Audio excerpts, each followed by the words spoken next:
अल्लाहुम्मा सल्लि व सल्लिम व बारिक व अनइम अला अब्दिका व रसूलिका व नबिय्यिका मुहम्मदिन व अला आलिहि व अस्हाबिहि अजमईन। अम्मा बादु फ़इन्ना अस्दक़ल हदीस किताबुल्लाह व खैरल हदी हदी मुहम्मदिन सल्लल्लाहु अलैहि वसल्लम व शर्रल उमूर मुहदसातुहा व कुल्ल मुहदसतिन बिदअह व कुल्ल बिदअतिन ज़लालह व कुल्ल ज़लालतिन फ़िन्नार। औज़ु बिल्लाहि मिनश शैतानिर रजीम बिस्मिल्लाहिर रहमानिर रहीम। वला तक़्तुलुन नफ़्सल्लती हर्रमल्लाहु इल्ला बिल हक़ व मन क़ुतिल मज़लूमा फ़क़द जअलना लिवलिय्यिहि सुल्ताना फ़ला युसरिफ़ फ़िल क़त्ल इन्नहु कान मंसूरा। मोहतरम हाज़रीन, कल 10 दिसंबर की तारीख़ थी। 10 दिसंबर को सारी दुनिया में यौम इंसानी हुकूक़ के तौर पर मनाया जाता है, क्योंकि 10 दिसंबर सन 1948 को अक़वाम मुत्तहिदा ने इंसानी हुकूक़ के मंशूर को मंजूरी दी थी, उसका ऐलान किया था। जदीद दुनिया में इंसानी हुकूक़ का तसव्वुर कोई बहुत ज़्यादा पुराना नहीं है। 300-400 साल से ये तसव्वुर वहाँ पाया जाता है और मुख्तलिफ़ मराहिल से गुज़रता हुआ 10 दिसंबर को उसका एक मंशूर जारी हुआ। और ख़ास तौर से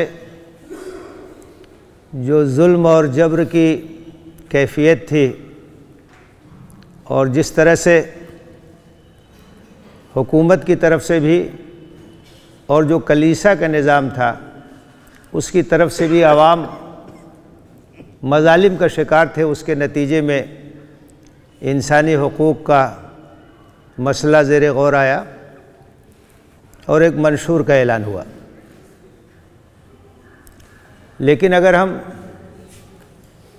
इस्लामी तनाजुर में देखें तो इस्लाम में तो रोज़े अव्वल से इंसानी हुकूक़ का तसव्वुर है, उसके तहफ़्फ़ुज़ का इंतज़ाम है।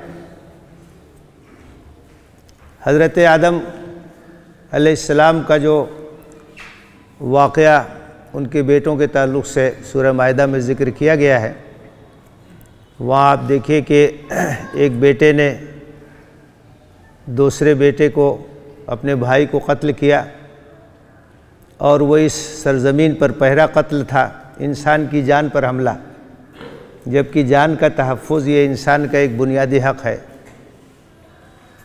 तो उन आयतों के मायन बाद ये कहा गया है, वमन क़तल नफ़्सन बिग़ैर नफ़्सिन औ फ़सादिन फ़िल अर्ज़ि फ़कान्नमा क़तलन नास जमिया वमन अहयाहा फ़कान्नमा अहयन नास जमिया। कि जिसने अगर कोई एक नाहक कत्ल किया, नाहक खून बहाया, तो उसने सारी इंसानियत का कत्ल किया, और जिसने किसी एक जान को बचाया तो उसने सारी इंसानियत का तहफ़्फ़ुज़ किया, उसको बचाया। तो इस्लाम में तो इंसान के बुनियादी हुकूक़ और इंसान के एहतराम और उसकी तकरीम का तसव्वुर रोज़े अव्वल से, जब आदम अलैहिस्सलाम को इस ज़मीन में बसाया गया तो उसी वक्त इस बात की हिदायत कर दी गई कि मेरी जानिब से जो रहनुमाई आएगी, जो हिदायत आएगी, जो उसकी पैरवी करेगा वो कामयाब होगा और जो उसकी नाफरमानी करेगा वो नाकाम होगा। तो वो हिदायत जो शुरू से अल्लाह की तरफ से आती रही, उस हिदायत की बुनियादी बातों में तकरीम इंसानियत है, इंसान का एहतराम है, उसके बुनियादी हुकूक़ का तहफ़्फ़ुज़ है। वलक़द कर्रमना बनी आदम, अल्लाह ताला ने फरमाया कि हमने इंसान को मुकर्रम बनाया है, उसकी तकरीम की है, काबिल एहतराम है वो। और फिर कुरान मजीद में और सुन्नत रसूल में आखिरी शक्ल में इंसानों के बुनियादी हुकूक़ के तहफ़्फ़ुज़ का सामान किया गया। नबी अकरम सल्लल्लाहु अलैहि वसल्लम ने खुतबे हज्जतुल विदा में उसका खुलासा पेश कर दिया।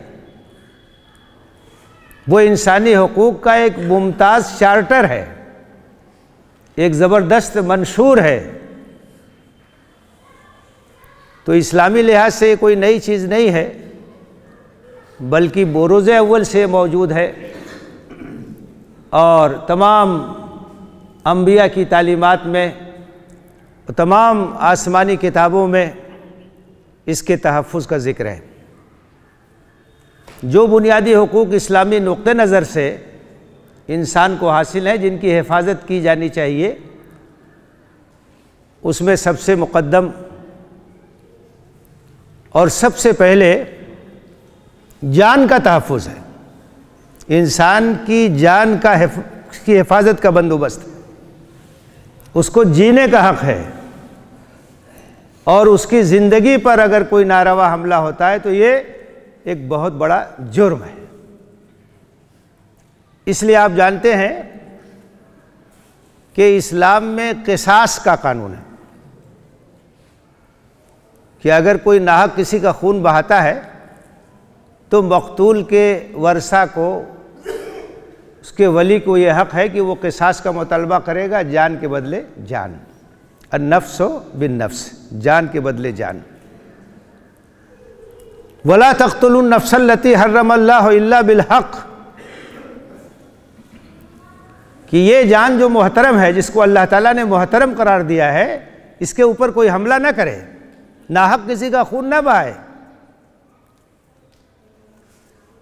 और अगर कोई मजलूमी की हालत में कत्ल होता है तो उसके वली को अख्तियार है कि वो क़िसास का मुतालबा करे। अलबत्ता क़िसास में, बदला लेने में हद से तजावुज़ न करे। हद से तजावुज़ क्या है कि एक जान के बदले में दो जान को न मार दे, बेटे ने कत्ल किया बाप को न कत्ल कर दे, जो मुजरिम है उसी को सज़ा दी जाएगी। फ़क़त जअलना लिवलीही सुल्ताना फ़ला युसरिफ़ फ़िल क़त्ल, तो उसके वली को हमने अख्तियार दिया है, क़िसास का वो मुतालबा कर सकता है, लेकिन वो ज़्यादती न करे। इन्नहु कान मंसूरा, उसकी मदद की जाएगी, हुकूमत उसके साथ, कानून उसके साथ। क़िसास क्यों है? ताकि जान की हिफाजत हो। कुरान मजीद में एक बड़ी बलीग बात कही गई। कुरान की एक आयत है और उसकी जो ताबीर है, उसके जो अल्फाज हैं, वो अपने अंदर गैर मामूली बलागत रखते हैं। वलकुम फिल क़िसास हयातुन या उलिल अलबाब, अल्लाह ताला फरमाता है कि ऐ अक्लमंद लोगो, अक्ल रखने वालों, तुम्हारे लिए क़िसास में ज़िंदगी है। क़िसास क्या? जान के बदले जान। तो बज़ाहिर तो इसमें मौत है, क़िसास में तो आदमी मारा जाता है, लेकिन कुरान कहता है कि क़िसास में तुम्हारे लिए ज़िंदगी है। वलकुम फिल क़िसास हयातुन या उलिल अलबाब, ऐ अक्ल रखने वाले लोगों, तुम्हारे लिए क़िसास के कानून में ज़िंदगी है। अब आप गौर कीजिए, ज़िंदगी कैसे है? जिस समाज में और जिस मुल्क में क़िसास का कानून नाफिज होगा, वहाँ इक़दाम कत्ल से पहले 100 बार इंसान सोचेगा कि अगर मैंने नाहक खून बहाया तो क़िसास में मेरी जान भी चली जाएगी, तो वो कत्ल से बाज रहेगा, तो लोगों की जान महफूज रहेगी। ये है ज़िंदगी। उसका नतीजा ये होगा, ये कानून जहाँ नाफिज होगा तो वहाँ कत्ल करने से लोग घबराएंगे। आप खुद इस मुल्क में देख लीजिए, अंग्रेज़ों के ज़माने में कानून सख्त था तो कत्ल की वारदात कम होती थी। बाद में कानून तो है लेकिन उसका नफाज ठीक से नहीं होता है, दाव पेच बहुत हो गए हैं, बचने के रास्ते बहुत हो गए हैं, तो आए दिन कत्ल की वारदातें होती रहती है। अगर क़िसास का कानून नाफिज होगा इंसाफ के साथ, तो ऐसे मुल्क में, ऐसे समाज में लोगों की जान महफूज रहेगी। नाहक कत्ल करने से पहले 100 बार इंसान सोचेगा। जान का तहफ़्फ़ुज़ इंसान का बुनियादी हक है कि उसे जीने दिया जाए, उसकी ज़िंदगी पर हमला न किया जाए, नाहक उसका खून न बहाया जाए, कत्ल और गारतगरी का सिलसिला ना हो। ये एक बुनियादी हक है इंसान का, और कुरान ने इसकी ज़मानत दी है, अहादीस में इसकी ताकीद की गई है। इसी तरह से एक बुनियादी हक है इंसान का कि उसकी इज्जत और उसकी आबरू महफूज रहे, इज्जत और नामूस पे हमला न किया जाए। इसलिए आप देखिए कि जो लोग इज्जत और नामूस पे हमला करते हैं, उनके लिए इस्लाम ने बड़ा सख्त कानून रखा है। आजकल बड़ी वारदातें होती हैं और ज़िना बिलजब्र के वाक़यात होते हैं, इज्तिमाई इस्मत दरी के वाक़यात होते हैं, शर्मनाक वाक़यात होते हैं। और आपने देखा है कि इस तरह के जब वाक़यात होते हैं तो लोगों के जज्बात बहुत बरंगेख्ता होते हैं, और दूसरे लोग भी मुतालबा करते हैं कि इस्लामी सज़ाओं का नफाज होना चाहिए, तब औरतें महफूज रहेंगी, तब इज़्ज़त महफूज रहेगी। इस्लाम में क्या सज़ा है? बदकारी की सज़ा, इस्मत दरी की सज़ा, कि अगर बदकारी करने वाला गैर शादीशुदा है तो उसे 100 कोड़े लगाए जाएंगे, और अगर शादीशुदा है तो उसको संगसार किया जाएगा, पत्थर मार करके उसको हलाक कर दिया जाए। दर्दनाक सज़ा है, लेकिन वो इसलिए है ताकि इबरत हो। एक बार अगर समाज में किसी को संगसार कर दिया जाएगा लोगों के सामने, तो किसी की हिम्मत नहीं पड़ेगी कि किसी पाक दामन औरत की तरफ गलत निगाह उठा करके देखे। इबरत है उसमें, सबक है उसमें। इसी तरह से इज्जत और नामूसी से मुतल्लिक ये मसला भी है कि किसी के ऊपर इल्ज़ाम लगा दिया जाए, बदकारी का इल्ज़ाम लगा दिया जाए, कीचड़ उछाला जाए उसके ऊपर, इफ़्फ़त के उसके दामन को दागदार किया जाए। इसको इस्तिलाह में क़ज़फ़ कहते हैं। इसकी भी हद मुतय्यन है इस्लाम में, हद क़ज़फ़, कि अगर आपने किसी के ऊपर बदकारी का इल्ज़ाम लगाया, बदनाम किया किसी औरत को, तो आप गवाह पेश कीजिए, 4 गवाह पेश करने होंगे, और अगर आप गवाही नहीं पेश कर सके 80 कोड़े की सज़ा। फजलिदूहुम 80 जल्दतन, ऐसे लोगों को 80 कोड़े की सज़ा दी जाएगी, ताकि लोगों की इज़्ज़त और नामूस के साथ खिलवाड़ न करें, इल्ज़ामात न लगाएं, मजाक न बनाएं। तो ये बुनियादी हक है इंसान का, चाहे वो कमज़ोर हो, चाहे ताकतवर हो, चाहे मर्द हो, चाहे औरत हो, उसका बुनियादी हक है कि उसकी इज़्ज़त महफूज रहे, उसका नामूस महफूज रहे। इसी तरह से ये भी हक है कि माल महफूज रहे, इसलिए कि माल तो एक ऐसी चीज़ है जिस पर ज़िंदगी का दारोमदार है, ज़िंदगी की गाड़ी उसी से चलती है। तो अगर लोगों का माल महफूज नहीं रहेगा, चोरियां होंगी, उनके माल पे दस्तदराजी होगी तो निज़ाम जो है वो दरहम बरहम हो जाएगा। इस्लाम ने इसके लिए क्या सज़ा रखी है? वस्सारिक़ु वस्सारिक़तु फ़क़्तऊ अयदियहुमा जज़ाअम बिमा कसबा नकालम मिनल्लाह। चोरी करने वाला मर्द, चोरी करने वाली औरत, उनकी सज़ा ये है कि उनका हाथ काट दो। ये क्या है? जज़ाअम बिमा कसबा, ये सज़ा है उनके जुर्म की। नकालम मिनल्लाह, इबरत का सामान अल्लाह की तरफ से। चोर का जब हाथ कट जाएगा और कटे हुए हाथ के साथ जब वो समाज में चलेगा तो लोगों के लिए इबरत का एक सामान होगा, लोग सबक हासिल करेंगे कि जो चोरी का ये अंजाम होता है, चोरी की ये सज़ा होती है, इबरत का सामान है, सबक का सामान। तो माल महफूज रहना चाहिए, इज्जत आबरू महफूज रहनी चाहिए, बुनियादी हुकूक है ये। जान महफूज रहनी चाहिए। इसी तरह से इंसान का एक बुनियादी हक ये है कि उसको कोई भी अकीदा अख्तियार करने की, कोई भी मजहब अख्तियार करने की आज़ादी होनी चाहिए। उसके ऊपर जबर ना हो, उसको मजबूर न किया जाए। कुरान मजीद ने साफ तौर से ऐलान किया है, ला इकराह फिद्दीन क़द तबय्यन रुश्द मिनल गय।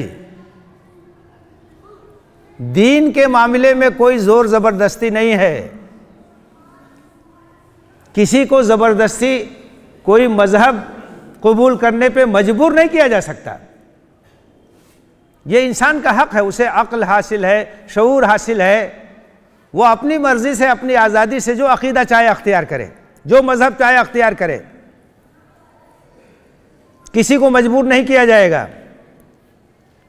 कोई जोर नहीं है, कोई ज़बरदस्ती नहीं है। गलत इल्ज़ाम लगाया जाता है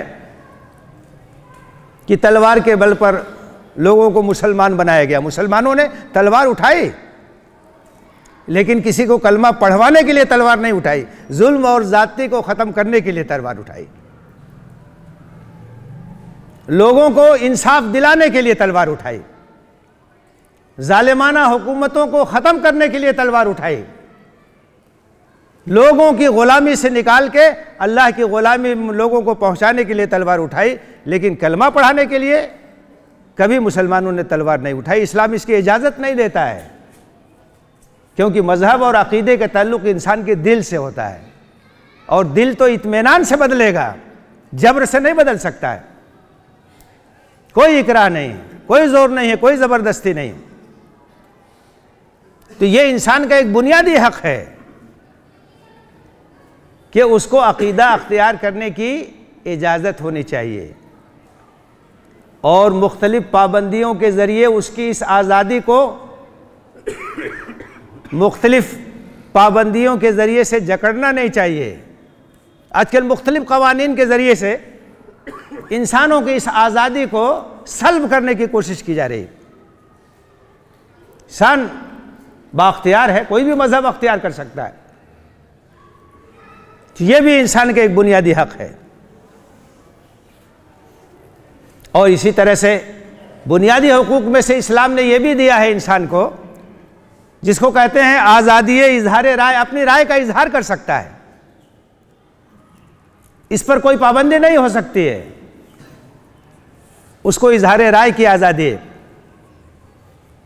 आज बड़ा चर्चा इसका होता है मुख्तलिफ ममालिक में, लेकिन मुख्तलिफ नामों से आज़ादी इजहार राय पर भी कदगन लगाई जाती है। उसको एहतजाज का भी हक है, जुल्म के खिलाफ आवाज़ उठाने का हक है, उसको रोका नहीं जा सकता है, बोल सकता है, वो कह सकता है। वो ला युहिब्बुल्लाहुल जहर बिस्सुइ इल्ला मन ज़ुलिम, जो मजलूम है वो जुल्म के खिलाफ, ज़्यादती के खिलाफ, जालिम के खिलाफ आवाज़ उठा सकता है, ये उसका हक है। उसे इकट्ठा होने की आज़ादी है। इस तरह की बहुत सारी आज़ादियाँ हैं, बुनियादी हुकूक हैं जो इस्लाम ने दिए। कुरान में उसका जिक्र है, अहादीस में जिक्र है, नबी सल्लल्लाहु अलैहि वसल्लम ने अमलन उसको बरत के दिखाया। आज दुनिया में जो इंसानी हुकूक का चर्चा है, चाहे वो अक़वाम मुत्तहिदा का इंसानी हुकूक़ का मंशूर हो, चाहे कोई और चार्टर हो, उसमें और इस्लामी बुनियादी हुकूक़ में एक बुनियादी फ़र्क ये है कि वहाँ कोई पाबंदी नहीं। अक़वाम मुत्तहिदा ने ऐलान कर दिया लेकिन कोई मुल्क उसका पाबंद नहीं है, जो चाहे उस पर अमल करे, जो चाहे उस पर अमल न करे। लेकिन यहाँ लाजिम है, ईमान का तकाजा है, तिल्का हुदूदुल्लाह फला तातदूहा, यह अल्लाह की मुकर्रर कोई हदें हैं, इनको किरास मत करो, इनको तोड़ो मत।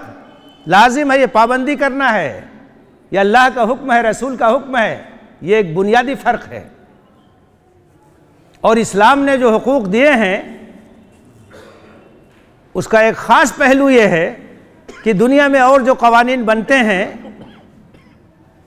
उसकी कमज़ोरी ये है कि उस पर अमल करने का जज्बा पैदा करने से वो कासिर है।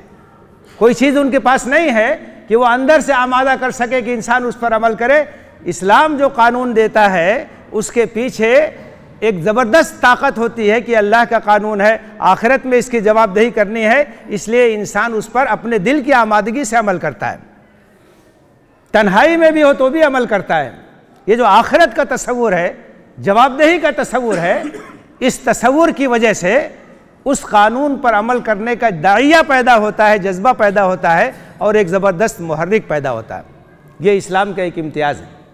और इस्लाम का एक इम्तियाज़ ये भी है कि यहाँ सब बराबर हैं, कोई तफरीक नहीं है, अलग अलग कानून नहीं है। ताकतवर हो, कमज़ोर हो, अमीर हो, गरीब हो, छोटा हो, बड़ा हो, अरबी हो, अजमी हो, कोई भी हो, ला फज़ल ले अरबीन अला अजमीन। किसी अरबी को किसी अजमी पे कोई फजीलत नहीं है, किसी गोरे को किसी काले पे कोई फजीलत नहीं, सब बराबर है, कोई भी हो। फ़तेह मक्का के मौके पर जब बनी मखजूम की एक औरत ने चोरी की, नबी सल्लल्लाहु अलैहि वसल्लम के पास मामला आया और लोग घबराए कि हाथ कट जाएगा, बड़ी बदनामी होगी, तो सिफारिश के लिए हज़रत उसामा इब्न ज़ैद को भेजा कि अल्लाह के रसूल के बड़े चहीते हैं। जब उन्होंने बात की तो अल्लाह के रसूल सल्लल्लाहु अलैहि वसल्लम के चेहरे का रंग बदल गया और आपने कहा, या उसामा अतशफ़ौ फ़ी हद्द मिन हुदूदिल्लाह, हुदूद इलाही के सिलसिले में तुम सिफारिश लेके आए हो।